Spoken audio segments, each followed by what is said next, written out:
Bos días.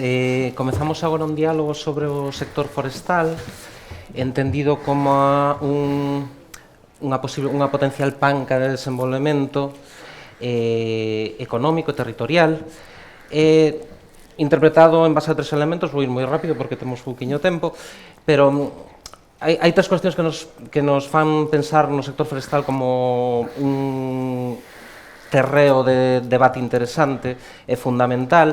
Un é que boa parte dos debates que mantemos sociais dende antes, pero con especial intensidade dende o COVID, teñen no sector forestal un elemento central, como pode ser a sostenibilidade, a cohesión territorial, o relevo xeracional, o abastecemento en proximidade. O segundo, porque o sector forestal xa ten un volume económico considerable.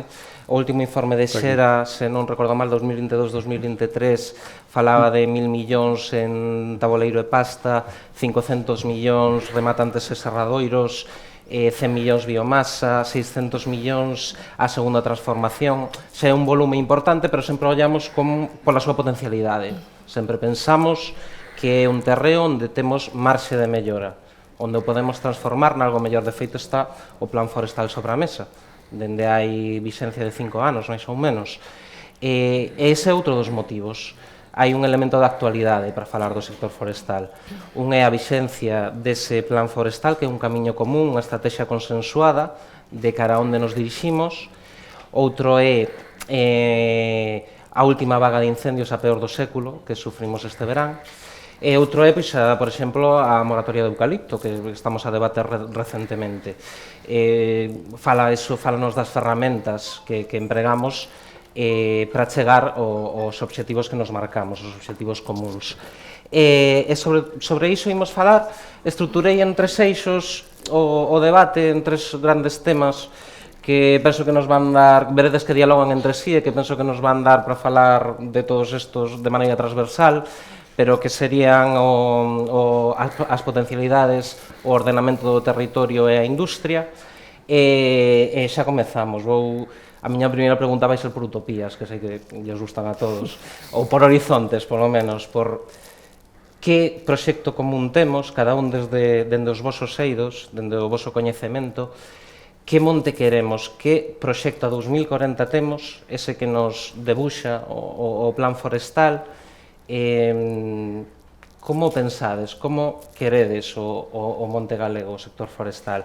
Eu vou comezar, empezo de esquerda a dereita por Juan Picos, subdirector da Escola de Enxeñería Forestal da Universidade de Vigo, unha persoa que leva un tempiño traballando nesta materia. Ainda hai pouco nos presentaba os datos do inventario forestal continuo que estaba ali, e vedes que a miña meteórica trayectoria agora estou presentando a él. E cal é a túa utopía, o teu horizonte para o sector forestal e para o monte galego, Juan? Bueno, non fai moito nunha xornada casi como esta, había un colega que decía que o sector forestal é o sector do futuro de Galicia, e despois dicía, e sempre o será. Eso quere decir que levamos tanto tempo dicindo que será, e ás veces, pois tamén os que estamos metidos no asunto, pois tamén acabamos caendo na nostalgia, de ser sempre a esperanza blanca que se decía naquela película, a gran esperanza blanca. É certo que ten moitas cousas de realidade, ás veces non sempre ben coñecida e non sempre ben valorada, pero obviamente temos diante oportunidades que ás veces chegaron a nós e que teríamos que ser quen de aproveitar.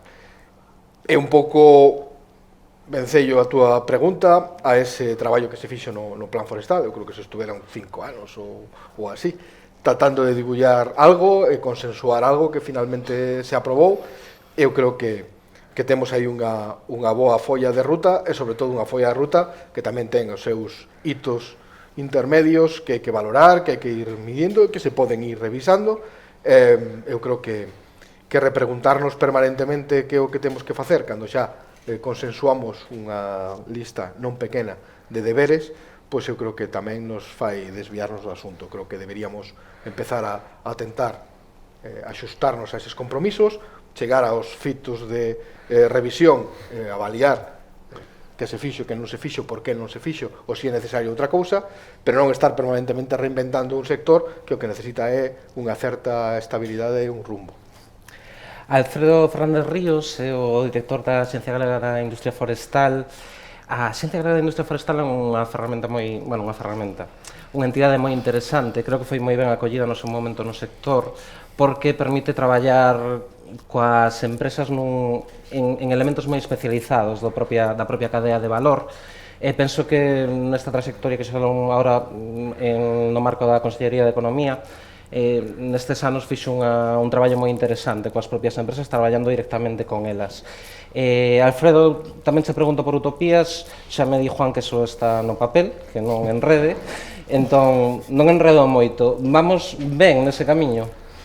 A ver, Juan fala de está no papel, hai unha parte que está no papel, Juan fala do plan forestal, é o recurso, nos queda tamén a parte industrial, Juan o sabe porque estamos traballando nel, no plan director da parte industrial do sector forestal, e é fundamental, non é unha utopía, é o que temos planificado, efectivamente, e é o que vamos a planificar.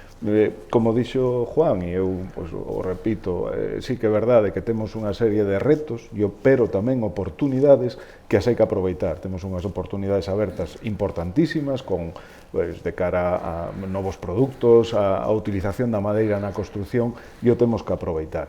Sí que hai cousas xa feitas, sí que temos que revisalas, temos que planificalas, pero non é tanto unha utopía, temos por diante esas oportunidades e o que temos que ser suficientemente intelixentes, que eu creo que o sector o é, hai moita inteligencia que debemos aproveitar para dar resposta a esas oportunidades que se nos abren, con un reto moi grande. Antes se falou aquí do cambio climático. O cambio climático para o sector forestal é un reto moi importante que debemos dar resposta, e unha resposta incerta que, en pouco tempo está mudando, hai determinadas situacións que están mudando a unha velocidade que para nós, sobre todo no sector forestal, donde, como dixo Juan, traballamos a longo plazo, os nosos plazos son bastante longos, pois esos efectos do cambio climático en pouco espacio de tempo nos condicionan as decisións que tomamos, que as decisións do sector forestal son a longo plazo, é importante telo en conta, e iso nos vai a condicionar, e o mellor esas revisións das que falaba Juan, pois non son aos prazos que nos estamos marcando e as temos que revisar con máis periodicidade, por decirlo de algún modo, ou incluso revisalas al vuelo, que di o outro, o sea, por que así? O sea, estamos nun escenario que hasta fai pouco tempo, pois, non era así. Acabas de falar da moratoria, cando se decidiu a moratoria se decidiu nunhas condicións e agora estamos noutras, con outras condicionantes completamente distintos, e iso é bastante representativo do que temos por diante. Pero volvo a repetir, eu creo que non é tanto unha utopía, senón temos unha serie de oportunidades que as debemos aproveitar. Ana Oronse, secretaria xeral de FEARMAGA, que é a entidade que engloba os serradoiros e os rematantes de Galicia, e vou meter con ela un pouco para poñer énfase en que estamos a falar dunha industria moi apegada ao territorio, das veces de unhas empresas hai de tamaño mediano, pero tamén hai moitas pequenas que ás veces pasan canutas en que nos demos conta cando estamos mirando a outras cuestións. Ana, non che pregunto por utopías, que xa vexo que está moi censurado nesta mesa, entón vouche preguntar polos horizontes da industria. O abeiro do plan forestal, 2040, que perspectivas, que desexos ten unha industria tan apegada e tan importante para a cohesión territorial, que metas ten para ese desenvolvemento do plan forestal e para ese 2040? Bueno, pois nós, como ben dixeche, somos o primeiro eslabón da cadena industrial, somos os rematantes e os aserradoiros. Nós o que facemos é poñer en valor o que o propietario comercializa, o propietario que planta especie, o que decide onde e cando a pon no mercado, e nós tratamos de poñelo en valor. Que necesitamos nós para seguir sendo un sector estratégico de cara ao futuro, para seguir sendo unha triple fonte de riqueza? Pois necesitamos un monte productivo. Queremos seguir aportando postos de traballo. Somos un sector que está conformado por máis de 3.600 empresas, que generamos directamente 19.000 postos de traballo, que contribuímos casi nun 2% ao Produto Interior Bruto, con 2.400 millóns de euros de facturación anuais, sin poñer sobre a mesa aquelas ingresos que reciben tamén periódicamente os propietarios pola venta da súa madeira.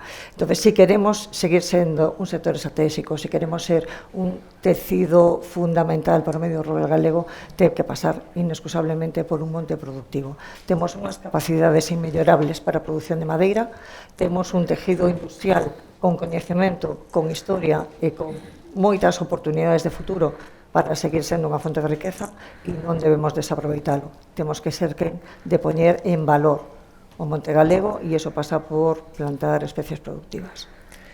Alberto Piñeiro, que é o subdirector de Recursos Forestais da Consellería de Medio Ambiente, enxeñeiro, voulle preguntar por ese debuxo que nos fai o Plan Forestal de cara a 2040, enfocado en da multifuncionalidade, a biodiversidade, que é algo que se di no propio documento do monte galego.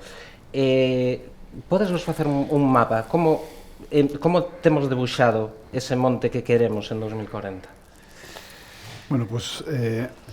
O Plan Forestal de Galicia, o primeiro, como mencionan os meus compañeiros, é un documento de consenso e de planificación do sector forestal hasta o ano 2040. Iso é moi importante porque, tamén se mencionou, estamos tratando con un recurso no que necesitamos planificación e no que necesitamos perspectivas a longo plazo. Ese consenso conseguiuse a base de moito traballo e de moito debate e conseguiuse, que iso é algo que non é nada común. O sea, é algo que é importante e creo que temos que poñer iso en valor, non? Dese consenso, pois, derivan cuestións tan de actualidade, por exemplo, como é a moratoria, que a min me gustaría un pouco intentar vencer ese concepto e leválo a un concepto de diversificación, porque me parece que é algo, digamos, un concepto máis propositivo que a palabra moratoria, que parece que como que é restrictivo, non? A diversificación de especies é fundamental para tanto desde un punto de vista productivo, pero tamén desde un punto de vista da multifuncionalidade do monte, non? Necesitamos coníferas, necesitamos frondosas, e tamén necesitamos eucalipto, non? Iso é unha primeira idea que lanza o Plan Forestal e que hai un consenso sobre todo isto. Tamén falamos o Plan Forestal tamén traza unha folla de ruta para un dos grandes problemas que temos, grandes problemas e quizás tamén características que temos en Galicia, que é a propiedade, non? Que é caracterizada basicamente por dúas figuras principales, que é uns propiedades privados con parcelas moi pequenas e uns propietarios que son os montes veciñais en Mancomún, que é unha figura característica de Galicia e que temos que coidar, non? Entonces, temos que apoiar a profesionalización deses propietarios, temos que esa profesionalización implica agrupacións forestais de xestión conxunta, cooperación entre os propietarios, e esa é outra das grandes palabras do Plan Forestal, non? Diversificación, cooperación e máis de máis sí, lógicamente, se queremos avanzar como sector, temos que estar na vanguarda e temos que mellorar os nosos procesos, os nosos produtos, a nosa forma de coidar o monte. Todo eso é moi importante, temos que investigar e temos que poñer eso despois a funcionar. Non quería deixar atrás pois outra parte moi importante, que é a parte ecolóxica do monte, non? Que tamén supón pois algo que nos enorgullece a todos como galegos. Nos gusta o monte en Galicia, nos gusta que, aparte de ser productivo, pois que tamén sexa un ámbito no que nos sintamos galegos. O sea, eu vexo desta forma, non? Entón, un pouco este é o resumen que fago, non? Diversificación de especies, I+D+I, cooperación entre os propietarios e multifuncionalidade. Alberto, é genial porque xa percorreu todo o guión, todos os elementos centrais do guión e tocou unos case todos. Vou coller o fío e xa vos formula a pregunta para quen queira respostar, podedes tomar a palabra. Hai unha frase nesta mesma liña do Plan Forestal: é necesario empoderar os titulares dos montes e mans de milleiros de propietarios e comunidades de montes para convertelos en protagonistas centrais da xestión forestal activa. Isto é posible? Aquí seguro que hai propietarios de montes, ou senón, preto de aquí seguro que hai alguén, porque todos temos montes que ás veces non sabemos onde estamos por unha estructura de propiedade moi singular, que é a que ten Galicia. Isto podese facer ou en que medida se pode facer? E como nos afecta no aproveitamento do territorio? Estamos aproveitando ben a superficie forestal de Galicia ou temos demasiada desaproveitada? Bueno, racho eu aquí empezo. Vamos a ver, creo que é posible. Tamén é certo que temos que seguir afondando nesa línea, explícome. Se hai unha realidade no medio rural hoxe en día é que solamente se promove o cambio a partir daqueles propietarios, ben propietarios particulares individuais, ben montes veciñais, que asumen personalmente e toman as riendas de gestionar activamente a súa propiedade. Solamente así conseguimos mudar o territorio. Entón, que temos que facer? Pois afondar en implantar medidas que vayan nesa línea. Temos que pasar de propiedad a silvicultor e realmente o que necesitamos é silvicultor activo. Entón, para eso, pasa por medidas de diálogo entre a administración que poden implementar axudas, pasa por un diálogo a doble banda, propietario e industria, porque nos ponemos en valor o que o propietario comercializa, pero tamén é importante que o propietario sepa por onde son as tendencias de mercado, cales son as nosas realidades, porque estamos nun mundo globalizado, que nos checan produtos de outras latitudes e que nos temos que ter capacidade de poder poñer tamén o noso produto neses mercados. Entón, pasa por un diálogo a triple hélice, vamos a chamarlle así, pero, por suposto, temos que ser quen de mudar a realidade do noso territorio e pasa por unha xestión activa.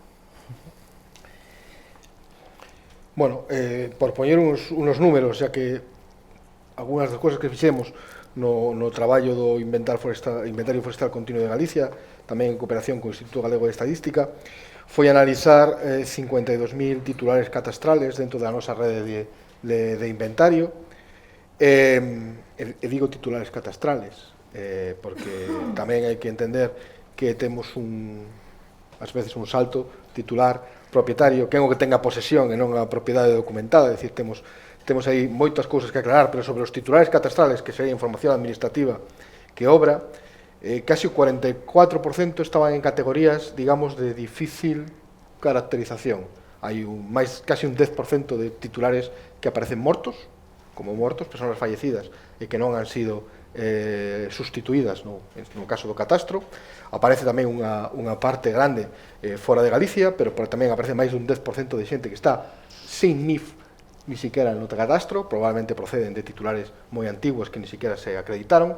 Ese é un problema de base territorial. É certo que seguro que alguna desas parcelas anda hai alguén que sigue cortando a madeira e que está exercendo de titular, pero hai unha disfunción, digamos, administrativa. Non buscaríamos un sector, por exemplo, se faláramos do sector do transporte e quixéramos falar da súa oportunidade de modernización, ninguén pensaría en camións que non llevan matrícula ou que non son identificables en canto ao seu seguro, etc. Entón, eu creo que hai un tema importante que é coñecer moi ben cal é esa base territorial, atopar as eivas, porque é certo que imos ter moitas parcelas que non teñen propietario coñecido e moitos propietarios que non saben onde está a parcela, e se non somos capaces de ir acotando ese tipo de universo, ímonos quedando con probablemente boa parte dos seus problemas, dos problemas que leva aparellado ese abandono ou falta de xestión, e tamén incluso aqueles que son máis activos, pois tamén vamos ter problemas para darlle esas oportunidades que o sector vai ter. Este ano tamén se estuvo discutindo moito sobre a UDR, todos os temas das legislacións que veñen europeas que obligan a localizar e xeolocalizar os lugares de produción de materia prima, non só exclusivamente madeira, pero tamén a madeira, e se non somos quen de ir tamén arreglando esa base territorial que ten o sector, o que estamos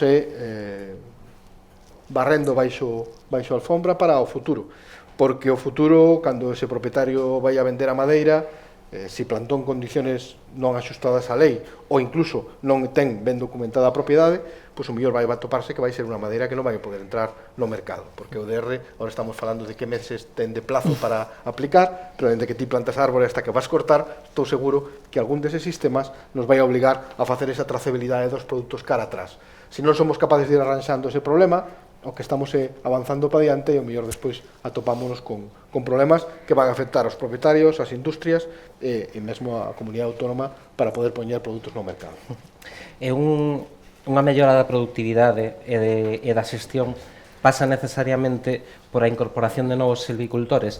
Refírome porque parece un pouco contracultural, se o pensades, non? Estamos nun momento de loitar contra o despoboamento no rural e temos que explicarlle a xente moza que hai oportunidades e incentivos para ordenar o monte, vivir ali, traballar ali, porque despois falaremos tamén da importancia da agricultura vencellada ao sector forestal, pero temos que explicarlle todo isto. Alfredo, para conseguir iso, para conseguir desenvolver plenamente ese camiño común que nos demos, como facemos, que oportunidades temos para convencer, para recuperar ese territorio que ahora mesmo está en mans de ninguén ou en mans que descoñecemos, para incorporar a persoas novas, non vidades, senón novos silvicultores no rural. A ver, falas do despoboamento, Julián fixe un comentario a respecto do despoboamento rural, é un tema complexo e que eu creo que hai que darlle resposta desde moitos ámbitos, porque senón será imposible de abarcar. A parte forestal é unha parte máis do ámbito agrario, entendido agrario como un todo, como os tres subsectores, agrario, agrícola, gandeiro e forestal, porque hai que entendelo así, o sea, e son complementarios todos, e despois, se queres, o comentamos, pero é así, non se pode entender de ninguna outra maneira.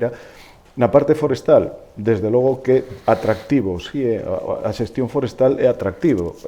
Alberto falaba de, bueno, da importancia do monte, das distintas funcións que ten o monte ten que ser un monte productivo, como decía Ana, desde Fearmaga ten que ser así, se non hai aproveitamento. Ten outros servicios, socialmente temos que recoñecer esos servicios, que moitos deles non están recoñecidos, recoñecemos unha parte deles, pero outros non. É unha das eivas que temos, o dixo Juan fai un momento tamén, aínda seguimos sendo moi descoñecidos, sobre todo a parte forestal, hai outras partes do ámbito agrario que sí se conocen máis, a parte forestal todavía sigue sendo moi descoñecido e temos exemplos que todavía non se poñen encima da mesa e eu creo que teñen que ser moitos que agora se chaman casos de éxito que temos por aí espallados e que se desconocen, que siguen descoñecéndose. Creo que temos que poñelos en valor para recoñecelos para a xente xoven. O incorporar xente xoven a distintos ámbitos é un problema xeneralizado, o sea, desde as grandes empresas e todos os sectores e todos os ámbitos, incluso a administración, onde nos estamos, é un problema incorporar a xente xoven, incorporar relevo, incluso o ámbito empresarial ten problemas de relevo xeracional no ámbito empresarial. Hai empresas onde teñen problemas para continuar ca súa actividade, pero sí que é verdad que é moi atractivo. Hai que poñer as ferramentas, como dixo Alberto, que as hai de cooperación e de xestión do territorio de outra maneira, dunha maneira cooperativa. Si que vimos, bueno, por sorte ou por desgracia, nos arrastramos ese problema da propiedade e como a nosa individualidade, por decirlo de alguna maneira, que tamén o levamos con nós, o sea, esa compartimentación do territorio tamén se leva ao ámbito social. Somos moi individualistas, por decirlo de algún modo, e nos costa traballar moito cooperativamente, pero sí que é verdad que temos que ir por aí, non queda outra, e o atractivo o ten, o sea, xestionar territorio, estar no rural, ten un atractivo moi grande. Hai xente que quere, si que hai que poñer, o sea, debemos ser como decía, esos retos que temos por diante e esas oportunidades darlle resposta, porque o ten, efectivamente, o ten xestionar territorio e prover produtos. E, sobre todo, poñer unha serie de servicios que van relacionados con eses produtos que a día de hoxe todavía non están plenamente recoñecidos pola sociedade. Alberto, xa non me resisto porque hai unha pregunta latente sobre a mesa. É É posible un sector forestal forte ser un sector agrícola gandeiro forte? Son patas da mesma mesa que se necesitan para que a mesa este de pé?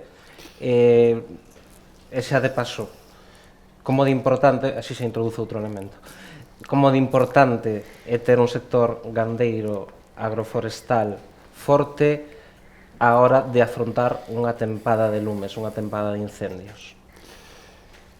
A resposta é sí, lógicamente, o terreno de xogo é o mismo, é o ámbito rural, e lógicamente as persoas que están en ese terreno de xogo, os xogadores, en xeral son os mesmos, quer decir, pois se cambiará a camiseta do equipo, pois será gandeiro ou será un xestor forestal ou poñer a camiseta de viticultor, pero lógicamente as persoas son as mesmas e teñen en Galicia pois calquer explotación forestal ou calquer explotación agraria pois probablemente teña unha parte forestal, non? Entonces esa complementariedade está clarísima, o sea, non podemos desde o punto de vista das persoas, o sea, os interlocutores van a ser os mesmos, non? Van a ser as mesmas persoas. E despois lógicamente desde o punto de vista do territorio e dos riscos dos riscos do territorio rural, pois o máis conocido en Galicia son os incendios forestales, lógicamente. E aí volvemos a ter unha necesidade das tres patas do rural pois, que fan o seu traballo, non? Lógicamente, un monte productivo arde menos, unhas terras agrogandeiras traballadas arden menos, non? Entonces, esas tres patas o que están combatindo é o abandono. Non se trata de diferencialas nin de que sean excluintes. Se trata que o que é xestión vai a ir a favor de ter menos daños polos incendios forestales. Entonces, claro, o que está xestionado non arde menos. Eso é un pouco a mensaxe que hai que lanzar. Deixo-vos o tema dos incendios porque seguro que tedes algún dos incendios e da conexión entre o agrario gandeiro e o forestal. Non sei se foi o propio Juan, igual che fan un feo agora, non o sei, pero alguén lle escoitei dicir, creo que foi Juan, que é verdade que o monte productivo ordenado non arde, pero a veces tamén arde, hai que terlo en conta. Juan, acabo de atribuir unhas declaracións falsas. Lamentablemente é certo, gustaríanos que fora excluyente, ¿no? É dicir, teño un monte xestionado, non me vai arder. De feito, este ano nos ardeu un monte que eu coido que estaba ben xestionado, que estábamos xestionando, axudando a xestión dende a universidade, mesmo tiñamos un experimento no que estábamos a desenvolver un proxecto sobre multifuncionalidade, utilización de resina, estábamos a medir máis de 600 piñeiros diariamente a súa produción de resina, o tiñamos escaneado un xemelgo digital, monte que tiña as claras, que procedía do rexenerado dos incendios de 2005, xa tiña 20 anos, e que eu no mes de xullo hubiera presentado aquí mesmo en calquera sitio como un exemplo de xestión, ardeo inteiro. Por tanto, ás veces, sobre todo cando atopámonos circunstancias como as que sufremos este verán, non hai que esquecer que as condicións de seca, de circunstancias meteorolóxicas, ás veces desenvolven incendios moi difíciles de controlar. Falando cos comuneiros, nos estuvemos xa varias veces ali neste monte desde que ocurriu o incendio, e decíamos, bueno, efectivamente, ardeu, non fomos quen de que non ardera.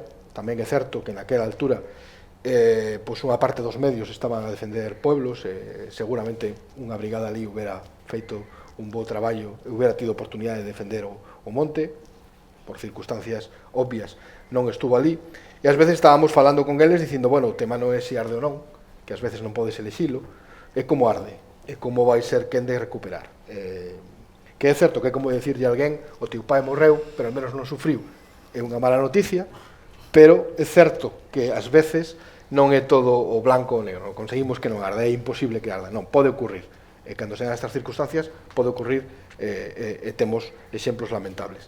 Pero sí que é certo que vai ser un monte que vai recuperar moito mellor, sí que é certo que mesmo no momento que están agora, a súa madeira foi moito menos deteriorada e terán posibilidade de recuperar algo máis de diñeiro, e é certo que ese monte era un monte que male a que ardeu, era un sitio seguro para as brigadas que estuvieran a traballar, era un sitio onde as brigadas podían ter traballado, é un sitio que fixo que en vez de chegar o lume ao pueblo en 10 minutos, chegara prácticamente en 2 días. E iso tamén é importante, eu creo que tamén é unha parte que hai que recoñecer. Mesmo algúns dos propietarios que xestionaron ben o monte tuveron un efecto sobre outro tipo de montes, sobre outro tipo de bens. É dicir, a velocidade e a intensidade coa que un incendio atravesa o monte tamén ten moito que ver ca xestión. Por tanto, non me gustaría que xente que sei que xestionou ben o monte entendera, se facemos unha afirmación rotunda de o monte ben xestionado non arde, que o entendera ao revés. Entón, eu non xestionaba ben. Non, non é certo, pode arder. É certo que arden con menos frecuencia, con menos intensidade, eso totalmente certo, pero pode ocurrir. E aínda así teñen unha función, aínda así cubrir unha función. Traballar nun monte xestionado por parte das brigadas cando están a defender o monte é moi distinto que ter que se escapar de ali, e mesmo un sitio onde podan resguardarse. E que o monte faga que se ten que chegar o lume pola intensidade, polas circunstancias que se poden chegar a dar a lugares habitados, pois a diferencia de que chegue eso, nunha hora ou en 2 días, é vital para defender tamén as persoas, non? Entón, creo que temos que tamén engadirlle a propia xestión, que sería unha parte do seu negociado, vas xestionar mellor, vas ter mellor ingreso, tamén a xestión ten unha parte de axuda ou de impacto social cando chegan estas vagas de lumes, e a diferencia é grandísima, mesmo incluso cando, xa digo, neste caso vivimos en carne propia, pois sufrimos o incendio. Pero é certo que a día de hoxe un vai ao monte e se pode ver a diferencia xa só con que pasaran estes meses do que pasou montes que estaban ao lado, que viñan dos mesmos incendios do 2005 e que non foron xestionados nestes 20 anos, comparado con este que tiña as claras, que tiña as podas e que tiña un aproveitamento neste caso de resina. Vou pasar á industria porque me van a empezar a rizar porque se nos vai ir o tempo. Se queredes facer algún comentario sobre os lumes, faceos en... Ana, dime. Pois iba a coller o guante, precisamente, porque sempre que se fala dos lumes se fala, pois, en términos xerais, no, de pérdidas económicas e de pérdidas de madeira.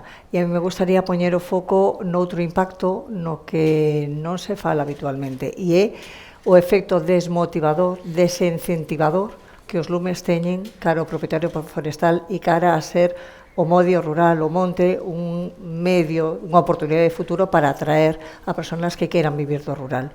Non hai nada máis desalentador que unha persona como un propietario que fixo unha xestión, en moitos casos aceitada do seu monte, e que ve que por circunstancias alleas ao seu control, a súa voluntade, pois se volatilizan e se converten en fume. Isto unido, ademais, coa media de idade que temos no medio rural e que son os propietarios ou os donos catastrais, no, das parcelas catastrais, o que teñen é un efecto absolutamente demoledor, que xa non teñen nin ganas nin energías para volver a invertir en monte e que lamentablemente en moitos casos se percibe e se aprecia que en zonas que foron, bueno, que sufriron ou foron paso dos incendios, despois non volve a haber unha inversión, non? E me gustaría tamén, bueno, evidentemente, os propietarios son os primeiros afectados, por suposto, con este doble impacto, non? Pérdida económica e desmotivación. Pero despois vimos a industria e o doble papel que a industria ten ou a doble pérdida que temos non sempre se pon sobre a mesa. E é que nos, a parte da industria, tamén son os propietarios. Nos temos tamén patrimonio forestal propio e temos, ademais, existencias de madeiras adquiridas que todavía non chegaron á industria, que aínda non foron cortadas. Co cal sufrimos o mismo pérdida económica, danos materiais e desmotivación que sufre o propietario e, ademais, eso poderíamos chamar unha factura a día de hoxe, pero que ademais a industria sufrimos dunha hipoteca que nos poñen as nosas costas a medio e largo plazo, porque as estadísticas nos din que por cada metro cúbico que se queima son 3 os que se deixan de cortar nun futuro, co cal a industria ten un hándicap añadido que é o desabastecemento de madeira que vai a sufrir nas próximas décadas.